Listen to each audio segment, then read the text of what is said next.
Қайырлы күн, құрметті менің тыңдармандарым. Зина. Әңгімені тыңдамас бұрын арнаға жазуды ұмытпаңыздар. Сенбінің кеші. Дымқыл ауа, бөлме іші ыстық болғанмен де дала суық. Күнде мұнар, түнде мұнар. Қыздар жатақханасының алдында ерттеулі аттай жер тарбаған жігіттер қызды ұсып сағаттап тұр. Терезеден қарап қойып, асықпай шашын тараған қу қыздар жұрт жатып, ел аяғы басылсын дей ме, жоқ әлде өз қадірін сол арқылы арттырғысы келе ме, әйтеуір кербезденеді. Ұзақ күттіріп, найқала басып сыртқа шығады. Жып-жылы аудитория. Басқа мен ісі жоқ болатына жалғыз өзі кітап оқып отыр. Әкесінің бітпейтін қара жұмысынан әзер құтылып, ауылдан жаңа келген, ол енді бір арқамды кеңге саламын ба деп жүргенде, ағайынның Абай жолын оқымаған қазақ емес деген сөзінен қатты ұялып, партаның астына кіре жаздаған. Сол сөзден бері Болаттың демалыс күндері осылай өтеді. 4 томды толықтай оқып шықты. Өзіне пұт жасап жүрген қазағының ит өмірін, топтастығын жете таныды. Ағайын ара алтыбақан алауыздығын, ру ара дойырлығын біліп, өзінің қазақ болып туғанына қатты өкінді. Сары молданың соңғы тағдырын оқып, өз дінінде безе жаздады. Романдығы қолаң шашы иығына төгілген тоғжан қыздың қылықты бейнесі, шолпысының сыңғыры, Абай, Ерболат екеуінің қарағайлы сайда түн жарымда ұзатылғалы тұрған бөтеннің жары тоғжанмен бірге болуы, бала Болатты белгісіз бір иірімдерге тарта бастады. Айналасындағы қыз біткенге шауқатпен қарауды үйренді. Қызға қарауды жігіттік белгісі деп сезінді. Кербез де сылқым салтанат сұлумен Абайдың бір бөлмеде екеуінің оңаша әңгімесін оқығанда Болат Абайға сондай қызықты. Абай мен Ербол Шүкіманның әсем екеуіне есі кете ғашық болып, құдалықты бұзып, әйгерім деп өздері ат қойып, тоқалдыққа алуына келгенде, оның құлағына біреу құры жүрме деп сыбырлады. Көкірегін бірдеңе қытықтай бастады. Қаралы сұлуды оқыды. Бұл күйдің кінәлісі Болат Қарат деген жерге келгенде өзінің де денесіндегі жыландары еріксіз жыбыр ете түсті. Жесірге жақындау сауап екен-ау деп түсінді. Әкесінің оқуға кетерде айтқан бөтен қыз келе жатқанда төмен қарап өт деген сөзін мүлдем есінен шығарды.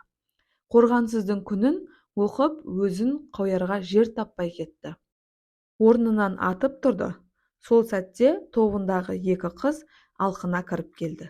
Болат, сенің болғаның қандай жақсы болды. Не болды? Көмегің керек. Барғанда көресің. Тез жүрші. Талдың арасында талықсып жатқан өз тобындағы Айманды көрді. Ащы судың иісі алыстан бұрқырайды. Әдемі қыздың талдырмаш денесі жансыз. Арқасына салды. Бір түрлі күлімсі иіс бұрқ етті. Көтеріп жатақханаға апарды. Сенбінің кеші. Қыздар жатақханасының алды. Ерттеулі аттай жер тарпыған жігіттер қыз тосып тұр. Жып-жылы аудитория. Басқамен ісі жоқ, Болат жалғыз өзі кітап оқып отыр. Келе сала кінәмшіл бойжеткенді оқыды. Алып денелі палуанның шынтақтай қызды деген жеріне келгенде оқып отырып, ауынан жылбырып жылы судың шыққанын сезбей қалды. Айманның сезген күлімсі иісті енді өзінен сезді. Қарадай шекесінен шылқып тер шықты. Өзі қазір ғана арқалап апарған Айман есіне түсті. Төсегінде сол түні мазасыздана аунақшып зорға көз ілінді. Түсінде бірде кінәмшіл бойжеткенмен, бірде Айманмен аймаласты. Таң ата басы ауырып, бойдан кетіп зорға оянды. Сол күннен бастап Айманға қақпан құруға ниет етті. Онсыз да ол анадай қыз сияқты дейді өзінен өзі. Оған жақындау үшін ащы су ұрттау керек, болмаса оны қалай? Қызға жақындауды ерлік деп санады. Бір бөлмедегі жігіттердің қызға қырындауды нағыз ерлік деп мақтана айтатынын естіді.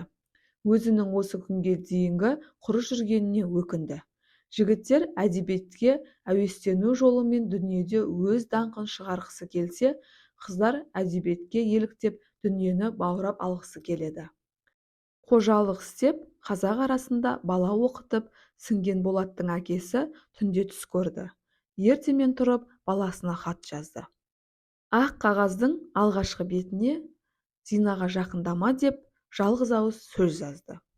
Екінші бетінен бастап мына жолдарды жалғады. Некесіз бөтен қызға жақындау үлкен күнә. Еш туыстық қатынаста болмаған қыз бен жігіттің оңаша бөлмеде қала алмайды. Егер қалса, сол сәтте шайтан малғұн келіп, қыздың да ұлдың да құлағына сыбырлап үлкен күнәға шақырады. Бәрін жеңілдетіп көрсетеді. Ерік қалауына қисапсыз күш бітіреді. Адам өзін ұстай алмай қалады. Солай зина деген ең үлкен күнә жасалады. Зина жасаған адам кедейлікке ұшырайды. Бетінің нұры тайып жүзінен шаң шығады. Өмірі қысқарады. Балам, сен менің өмірімнің жалғасысың. Аз сөзді көп ойланатын көркем мінезді бол. Абайдың өзі жазғанға бойла. Абайды өз дініне алыстататындар қатты қателеседі. 12-ші, 13-ші, 16-ші, 27-ші, 8-ші, 34-ші, 35-ші, 38-ші, 45-ші қара сөзінің барлығы да оның намазды терең ойға шомып, Алланың жүректі зікір ететінен туған. Оны тек көкірегі, көзі ашылған тақуалар сезеді. Шаман келсе, алаш арыстарының рухымен үндес. Абай аңсаған толық адамдар сол. Соңы, пайғамбарымыздан кейін сені жақсы көремін балам. Сенің тірегің әкең Оқас қажы. 28-11-1991 жыл әдемілеп қолын қойыпты. Өзінің қазіргі қалін білген әке хатына Болат таң қалды. Көзіне жас алды. Болат бір жексенбі тыныш жатып өзімен өзі сөйлесті. Күнадан қайтуға серт етті, жылады. Бала кезінен әкесі қара танытып, намазын оқытып, Құранды түп нұсқада оқытатын халге жеткізіп қойған болатын. Бір дауыс оны таң ата намазға оятты. Сол күннен бастап Болат намазын ешқашан жібермей, нағыз тақуаға айналды. Білімі де күннен күнге молайды. Ең үздік студент атанды. Болат Мағжанды түсінде көрді. Батадай, батадай, мен де батам. Өмір дала, сен бір бала. Тілін ұқсаң жер жылар деген өлеңнің ұзақтан ұзақ оқыды. Артынша барлығы намазға тұрды. Имамдыққа шәкәрім келді. Басына сәлдесін орап, оның артынан Абай тұрды.